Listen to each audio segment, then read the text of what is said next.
أعوذ بالله من الرجيم بسم الله الرحمن الرحيم رب اشرح لي صدري ويسر لي أمري واحلل عقدة من لساني يفقه قولي ثم أما بعد.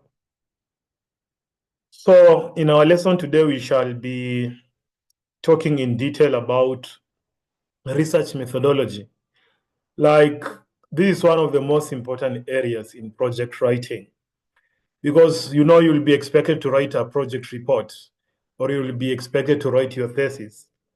And while you're doing that, you'll be required to identify the methodology that you are going to use. So it's very important to do what?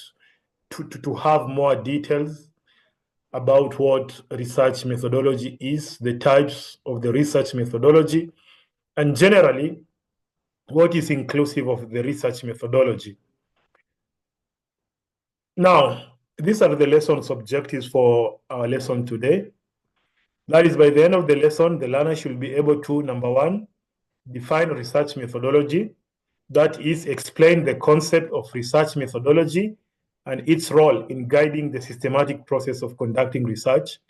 Number two, we shall also cover something with research design, define research design and identify its key elements, such as qualitative, quantitative, and mixed methods approaches. Number three, we'll also cover something with research philosophy. That is, you will be required to define research philosophy and differentiate between major paradigms such as positivism, interpretivism, and pragmatism, and also explain how research philosophy influences the choice of methodology and methods. Then lastly, we shall also discuss about what? The research population. So you'll be expected to explain the concept of research population and its significance in defining the scope of a study. You'll also be required to differentiate between population, sample, and target audience in research. So in brief, these are our lesson objectives. So let us start. Bismillah. So number one is research methodology. Now, and the word research methodology comes from methodology comes from the word method. Like, basically, when you're going to write a research, what methods are you going to use? So what is research methodology? It refers to the systematic theoretical analysis of the methods applied to a field of study. And in the context of a project report, it outlines the procedures, techniques, and strategies used to collect, analyze, and interpret data to do what? To address the research problem or question. So the research methodology basically serves as a blueprint for conducting the research and ensures that the study is structured, reliable, and valid. So what they're basically telling us, number one, is research methodology is something that is systematic. Systematic means that it is something that has procedures, it is something that has processes, it is something that has some steps. So it is something that is systematic, and it is all about theoretical analysis of the methods applied to a field of study. So remember, all of you are from different fields. Some of you are in accounting, some of you are in business administration, some of you are in project management, ila ghayri dhalik. So these are all different fields, and all of you have different areas of research. So for each and every area, they normally have their methodology. For each and every type of research, they normally have a methodology. Now, what is the importance of research methodology? So number one, it provides structure. So it offers a clear plan. Remember, we talked about the blueprint. It provides a clear plan for conducting the research, ensuring that the study is organized and systematic. So they're basically telling us because the research method that you are using is the one that is going to guide you. It is the one that is going to help you to achieve your research objectives. Because when you're writing a research, you have the objectives. So you have to choose a methodology that is going to enable you to achieve those objectives. So if there is any mistake in the methodology, it basically means that you will not achieve the research objectives. Number two, it ensures reliability and validity. This, you always find this in data collection, chapter 4, chapter 5. So a well-defined methodology ensures that the findings are accurate, consistent, and credible. So the method that you are going to use, the methodology that you're going to use has to guarantee us, number one, accuracy, the information that you collect. For example, if you are going to decide to use a quantitative methodology where you'll subject your respondent to questionnaire, so you have to ensure that the questionnaires, they are well structured, the questions, the what? Your respondents can easily understand the question. So because if the questionnaire is not well structured, you might end up collecting information that is not necessary, which is going to affect your findings and results. Then facilitates replication. Other researchers can replicate the study using the same methodology to verify results. Replicate means, for example, if you are writing a research and you use the quantitative methodology, somebody else can copy, can replicate your methodology to see if they can find the same result. That is what is known as replication. Number four, guides data collection and analysis. It specifies how data will be gathered. That is what I was saying. So for example, if you choose a quantitative methodology, this is just a descriptive methodology. It basically means you'll have to collect numerical data. And in this case, a survey, a questionnaire will be used. In some cases, maybe you'll have to qualitative. If it's qualitative, then you'll have to rely on interviews, for example. Then lastly, supports decision making. A robust methodology ensures that the conclusion drawn are well-founded and actionable. Remember, you are writing your project report, you are writing your research, because at the end of the day, you want to give some recommendation. Because you are writing a research because there is a research problem, right? So once you finish writing your research, you will be having some recommendation. You will be having some conclusion. So this conclusion and recommendation will help when it comes to making decisions. Now, the objectives of research methodology. So number one, the research methodology, it's used to do what? To define the research problem and objective clearly. It helps in defining the research problem and objectives. Number two, to select appropriate methods for data collection and analysis. It helps us to clarify, to choose, select the method that we are going to use to collect the data and how we are going to analyze it. It also ensures that the research is conducted ethically and systematically. It also provides a framework for interpreting results. And lastly, what we've just said, it enhances the credibility and reliability of your research findings. Now, what are the types of research methodology? So I know now you're writing your research. And when you're writing your research, some of you have used some of these methodologies. So you might be familiar because I guess most of you've started collecting the data. So already you know what methodology you have employed in your study. So number one, you have the quantitative research.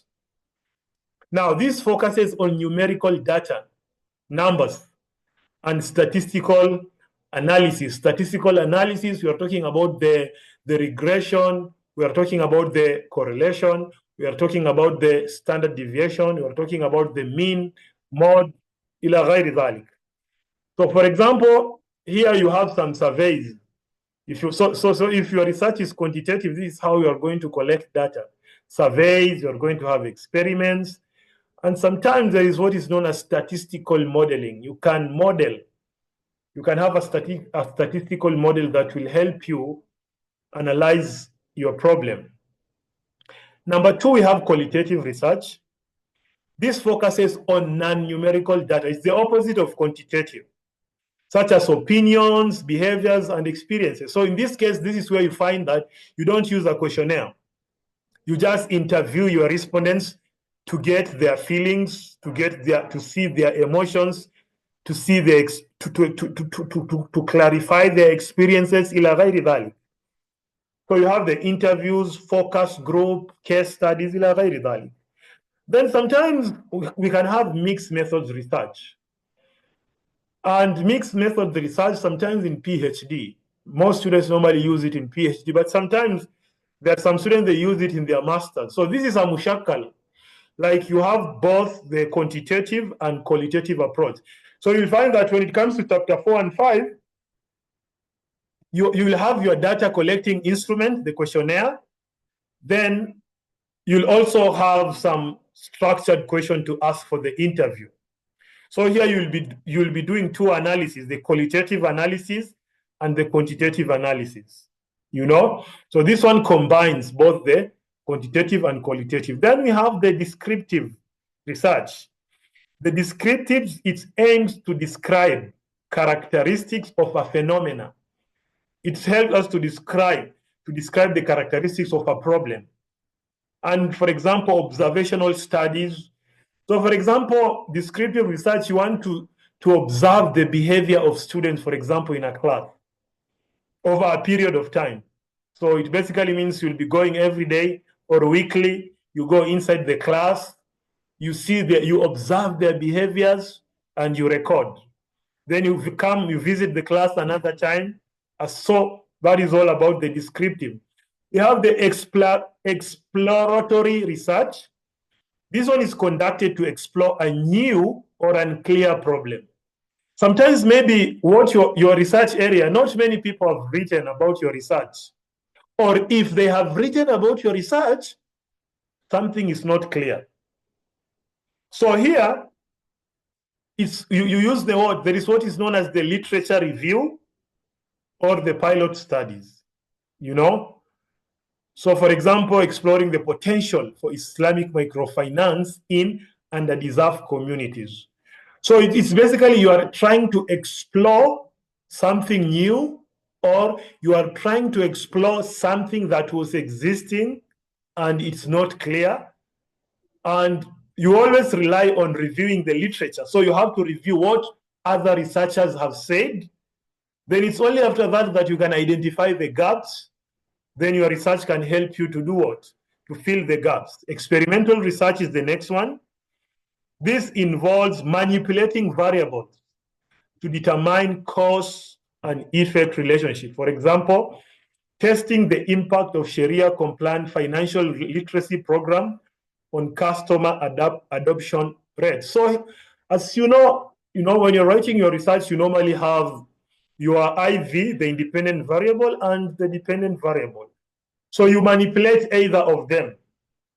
But most of the time, of course, we normally manipulate the dependent variables. The independent variable most of the time is just constant. Then you have the applied research. This focuses on solving practical problems. The last one, the theoretical research. This one focuses on developing theories or model. So you're just going to do a thorough literature review to see the existing theories, and based on the existing theories, then you formulate, and then you also do what? You also generate your own theory.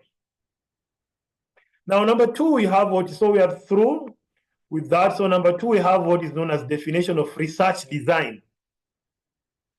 So what is research design? Research design refers to the overall strategy or plan that a researcher adopts to integrate the different components of a study in a coherent and logical way.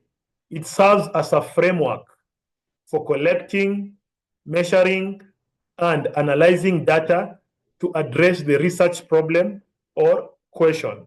Research design ensures that the study is conducted systematically and that the results are valid, reliable, and generalizable. So here, when you're talking about research design, It is, for example, like you want to build a house. For example, you want to build a house, a 3-bedroom house. So you'll go to an engineer, a civil engineer, or you'll go to an architecture. He will draft you a plan of the house. This is the house. This is going to be the toilet. This is going to be the bedroom. This is going to be the kitchen. So assume that is your research design. So that is the design you will be following, because you want, and if there is a problem with the design, so it basically means your house is not going to be perfect. So the plan has to be perfect from the beginning. But if there is a mistake in plan, in the drainage, maybe in the plumbing, anything in the structural plan, if there is a problem, it's going to affect the whole house. So that is why you have to get it right in your research design. Now, what are the key components of this research design? Number one, of course, we have the research problem question. This is the central issue or question the study aims to address. You all know, so last week we were talking about the research problem. So the design of your research will help you to find answers to your research question or your research problem. It will also help when it comes to the objectives, the specific goals the research seeks to achieve, the hypothesis. Then you also have the variables, data collection, sample strategy, data analysis plan, and ethics. So what you are basically saying, your research design is comprehensive of all these things. Now, what is the importance of the research design? The research design, it guides the researcher in planning and executing the study, like the example I've just given you. So the people who are building the house, they are going to follow the plan of the house. They cannot divert. They cannot divert at all from this plan. So it gives the direction. Like, this is the foundation. You have to finish the foundation. Once we finish the foundation, we go to the walling. Once we finish to the walling, we go to the roofing. Once we finish with the roofing, we come to the doors, windows. If you finish that, the plumbing, the electricity. So it's a step-by-step thing. It gives us the direction. Then number two, it ensures validity and reliability. So the research design, it also helps us in obtaining what? Accurate and consistent research. Then it also minimizes bias. It reduces errors and biases in data collection and analysis. When you're writing your research, you need to be very objective. You don't need to be very subjective. So the research design will help you to be very objective. Objectivity means that sometimes when you're doing a research, you might find that the findings of your result are the opposite of what you are expecting, or you don't like the result. But at the end of the day, you just have to face the reality. That is the result. So you cannot manipulate it. You just have to give it the way it is. Then it also facilitates generalization, allows finding to be applied to a broader population or context. So sometimes there are some studies maybe you're doing in Hergesa. So sometimes there are some studies that can be applied to another region. You can apply the same study to another region when all factors are constant, Then it also optimizes resources. So it ensures the efficient use of time, money, and effort. Now, what are these types of research design? So broadly speaking, we normally have three types of designs. We have the exploratory research design, and this is just the same when we were talking about the research methodology. It's also the same with this one here. The exploratory research design, its purpose is to explore a new or unclear problem where little information exists. So here you'll do a literature review, interviews, focus group, case studies, ila ghairi dhalik. Then you have the descriptive research design. This one, we've already talked about it before, describes characteristics of a population, phenomenon, or situation. Then you have the causal, explanatory research design. This one is used to do what? to determine cause and effect relationship between variables. So I'm just giving you the word and just giving you the highlights of these research designs.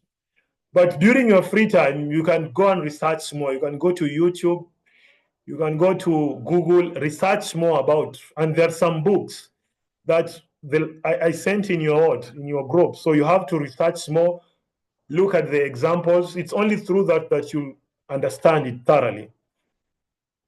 Now, so these are the three main types of research design, but still we have other types of design that are under these three. So sometimes we have the experimental design, which this involves manipulating one or more independent variable. We have the quasi-experimental design. This is similar to experimental design, but lacks random assignment of participants. Then you have the cross-sectional and longitudinal. Many research, they normally use these two.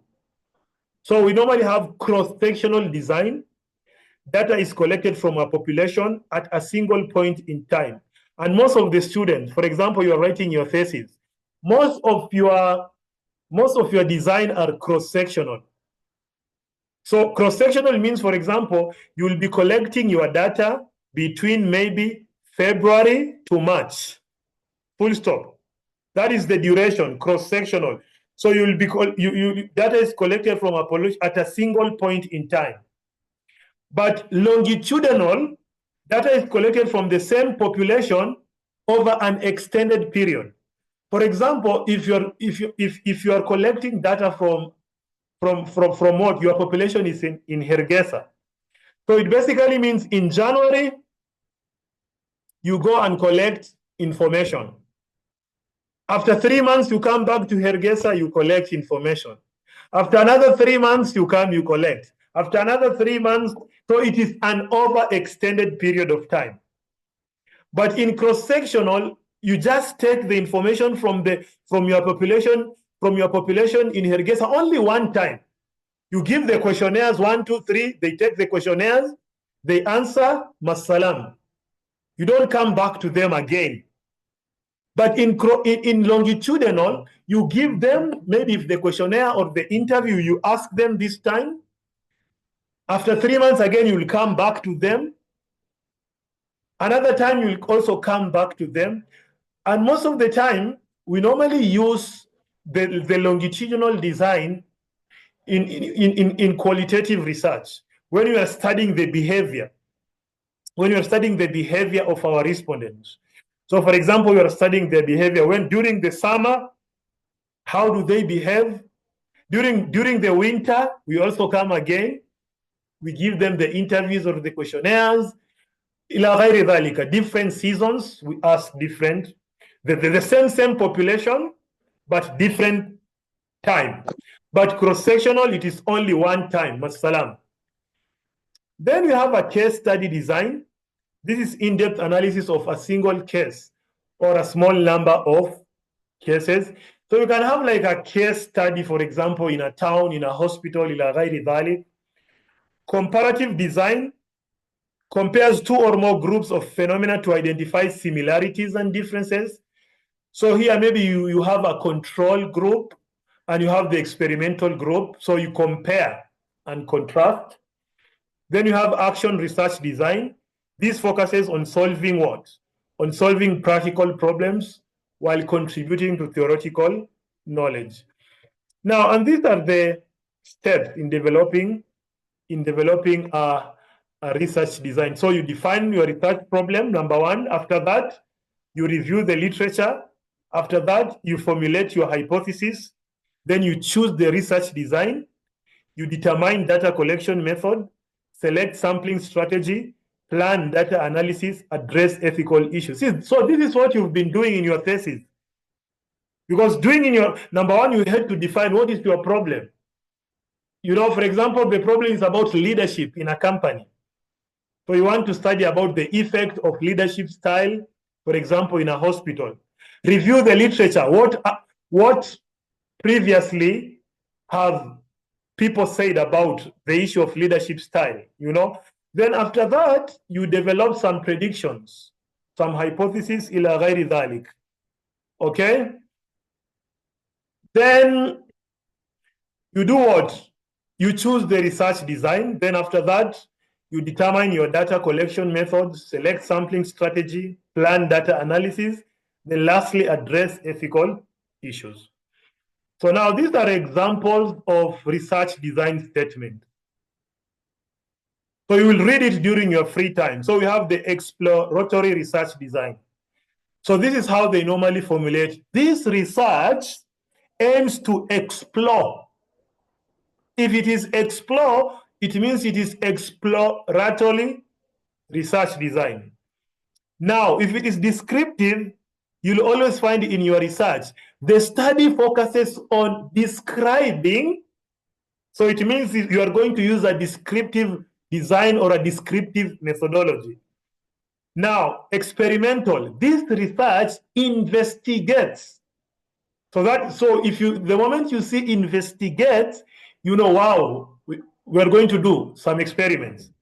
Or a case study, the study examines the success of bank X in A, B, C, and D. So the keyword is examine. Then comparative, the research compares the financial performance of Islamic banks and conventional banks during the COVID-19 pandemic. So using secondary data from annual reports, the study will analyze. So they will also even tell you, so immediately they identify the design. The next part is which data will be used, using secondary data. So here they're going to rely on secondary data. Now, the same thing here, by analyzing internal documents, conducting interviews, and reviewing financial performance. That is how they'll get the data. Then here, an experimental group will participate in the program while a control group. So there are two. This is how they'll collect the information. And here, through a structured survey, data will be collected. So here we are having a questionnaire. And here, by conducting interviews. So they're going to be conducting interviews. So these are the research designs and how you can formulate them.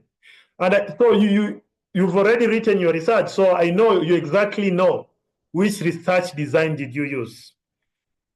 Then another thing is the research philosophy. But at Alpha University, Lincoln University, in their structure, there is no research philosophy. But in some universities, when you're writing your research, you have to clarify which research philosophy are you going to use.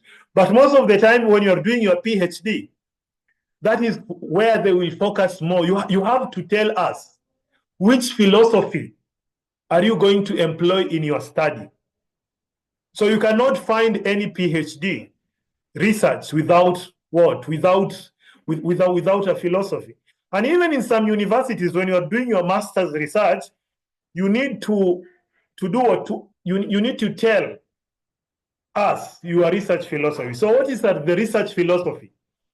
Research philosophy refers to the underlying assumption and belief about the nature of knowledge and reality. When you're talking about falsafa, is your belief, what you believe in, related to knowledge. So we have different people, they have different beliefs as to what is knowledge. How do you acquire knowledge? You know, so this is a very wide topic, and it requires, during your free time, you can actually do a thorough research to exactly know. Now, just quickly, because we don't have time. So when you're talking about the types of research philosophy, number one, we have what is known as the positivism. So this positivism assumes that reality is objective and can be measured. So uses quantitative methods to test hypotheses. So according to them, this school of thought, they are saying that reality, al-haqiqa, is something that is objective. We can measure it. If there is any problem, we can go and do a research and we can measure it. So, for example, if your research design is quantitative, then your philosophy has to be this positivism. Because so if you choose the quantitative design, research design, also you have to choose the positivism philosophy because they go together. Number two is interpretivism. So interpretivism assumes that reality is subjective. That reality, Muhammad's reality is different from Khadija. Khadija's reality is different from Maryam, and Maryam's reality is different from Zainab. So here, they believe in qualitative interviews. So my view is different from Muhammad. Muhammad's view is different from mine. So we have different views. So if you are using a qualitative design, you have to use this interpretivism philosophy. You cannot choose positivism at all. So you have to be very careful, especially those who are going to do their PhD. The philosophy you have to choose should be goes hand in hand with your research design. Then you have pragmatism is mushakkal, focuses on practical solution to research problem. It combines both quantitative and qualitative. So remember, I told you some people in their research, they use both methods, questionnaires and interviews. If you're using questionnaires and interviews, so you have to use this philosophy, pragmatism. They believe that reality is subjective and at the same time it can also be objective. Then number four, we have the critical realism. This one assumes that reality exists independently, but it is interpreted through social construct. So, but most of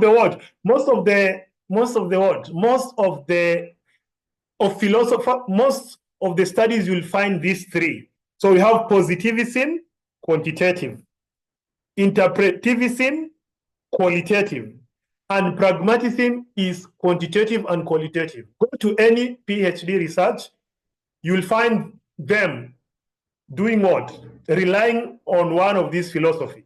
And when you're writing your research, you have to mention all these philosophies, explain them. Then you have to inform us, I'm going to use positivism because my research is based on quantitative data. So these are the examples. So for example, this study adopts a pragmatist philosophy, combining quantitative survey to measure ila ghairi dhalik. Now, then lastly, we have the research population. I think you know what research population is. It refers to the entire group of individuals or entities that the research aims to study. So for example, if you are going to write a research about the effect of Islamic banks, for example, in poverty alleviation in Boroma, Mathalan. So all the Islamic banks, all the people who are working in Islamic banks, all of them, that is your population.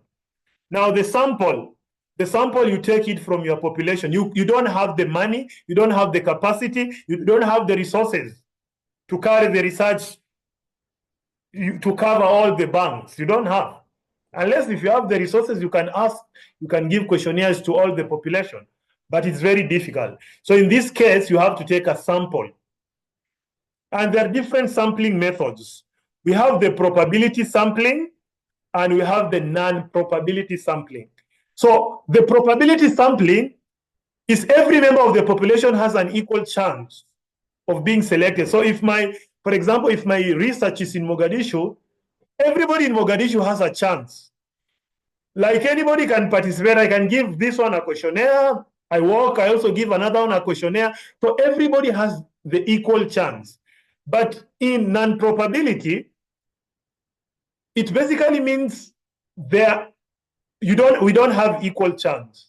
So sometimes you are being selective. Only special people can participate in your research. Not everybody. You only select, So you during your free time, research about the types of the probability method and then types of non-probability. And in your research, you have to be very clear. So for example, in this case, this study uses stratified sampling. Then sampling tools, we have different types of tools to collect information, and each one has a disadvantages and advantages. And it also depends with your research design and your research philosophy. So those two will guide you as to which tool are you going to use. So sometimes you can use questionnaires, interviews, focus group, observation, document analysis, where you just use secondary data. This is called panel what? It's called panel something when you're using secondary data. So there's some research you just use secondary data. You don't go to the field, Now, for example, the study does what? The study uses a combination of surveys. So sometimes you use a combination, and sometimes you don't use combinations. So that's the end of our discussion today. So is there any question? So tomorrow will be our last lesson. Tomorrow we shall be having our last lesson. And tomorrow our topic is very important tomorrow. So tomorrow I will be guiding you tomorrow, because remember, you will be defending your thesis. So tomorrow I will show you how you can defend your thesis, how you can prepare to defend your thesis, and what are the questions that you can be asked. What are the questions that the panel can ask you when you're defending your thesis? So you have to attend tomorrow's lesson. It's very important, and it will really help you when answering the questions when you are defending your thesis. Then on Thursday, you'll be doing your quiz. I have already prepared the quiz. So on Thursday, I will just send the quiz in your group. You'll be having 2 hours to do the quiz. The quiz will cover chapter 1, module 1 to module 4. Is it clear? Is there any question, please? Yeah, I've already seen the attendance. Somebody has sent me the attendance. Somebody has sent me the attendance. Thank you. Is there any question? If there is no question, inshallah, let us meet tomorrow in our last lesson. That lesson is very important. You cannot miss that lesson, please. You need to attend it. Okay?